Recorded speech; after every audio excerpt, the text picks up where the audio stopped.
Lazy.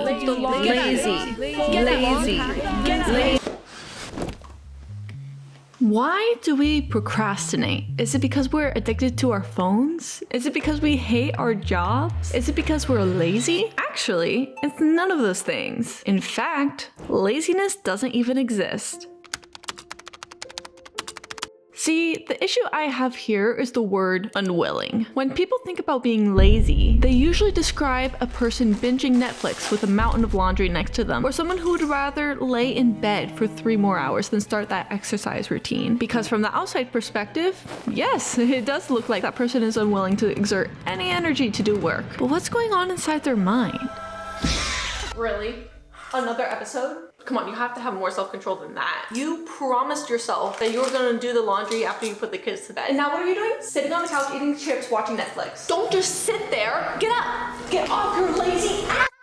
People usually want to set themselves up for success. They make plans, to-do lists, vision boards. I think people have a lot of fun preparing for their new habits, but when it comes to actually doing it, something just stops them from actually committing.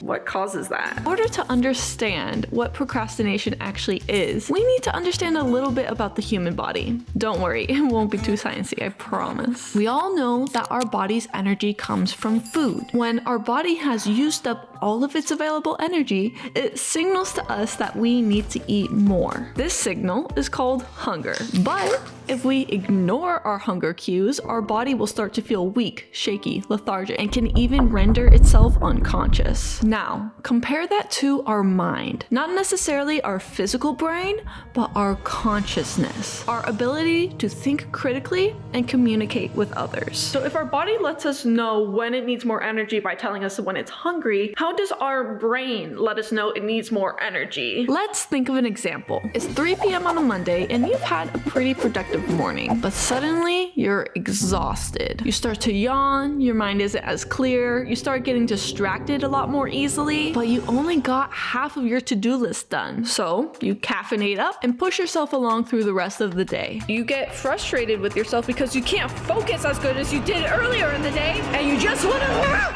Now is the end of the day and you are exhausted. You've crashed from the caffeine and all you want to do is zone out on TikTok. But your spouse gets on your case for not folding the laundry. So you snap at him, an argument starts, and you're so full of adrenaline that you cannot sleep!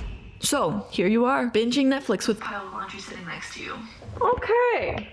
That was a lot of information. Let's go back and watch the footage and see if we can find any specific problems with that scenario. Okay, rewind and stop. Okay, stop right here. So, do you see this yawn? This yawn is the first signal of mental fatigue. And what did we do? You made your mind work double time. So what's the consequences of that? You had a harder time thinking critically and your communication skills weren't exactly sophisticated. So your mind shut down. It effectively passed out. And then to further add insult to injury, you yell at yourself for not being able to accomplish everything. And this is the vicious cycle of mental fatigue. So how do we stop this cycle? There is one major key to shutting down this vicious cycle of mental fatigue. And it's something that not a lot of people actually know how to do. I'll give you a hint. It has to do with interrupting the cycle right here.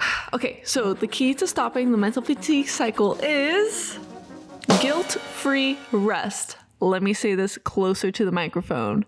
Guilt-free rest. Now, I know what you're thinking, Catherine. All I do when I try to relax is feel guilty about it. I don't think guilt-free rest actually exists. And I feel you. I do. I totally get it. I was there not too long ago. But let me tell you, it feels so good to get guilt-free rest. Actually restful rest. And I'm going to show you exactly how to do it. But first, let me paint you a picture of what guilt-free rest actually is. It's the end of the day and you just put your kids to bed. You have 10 things left on your to-do list. So you sit on the couch and scroll through TikTok for 3 hours before you brush your teeth, hop in bed, and go to sleep. What makes this instance any different from the other scenes we've previously discussed? When you look at it side by side, they look virtually the same. The difference between procrastination and guilt-free rest is intention. The scene on the right is different because earlier in the day, she made a decision to rest once the kids went to sleep. She gave herself permission to do nothing else other than mindlessly scroll through TikTok. and she loved every second of it. Did she have 10 other things to do on her to-do list? Yeah, she sure did. But she decided that what she needed to do most in that moment was rest. The dirty dishes can sit in the sink overnight. They don't mind. The laundry can get folded another time. It's not a big deal. The emails can get answered in the daylight when your mind is refreshed and able to function at its highest potential. The moment you decide to intentionally rest, that loud voice in your head disappears. The thing that I personally love about intentionally setting aside time to rest and do something completely mindless is that it feels so sneaky. And maybe that's just the years of undoing all the guilt and shame that I've attached to relaxation, but I don't mind that. I challenge you to intentionally rest today. At some moment today, say to yourself, I am going to sit down and do something completely mindless for X amount of time. Everything else can wait. My rest is more important.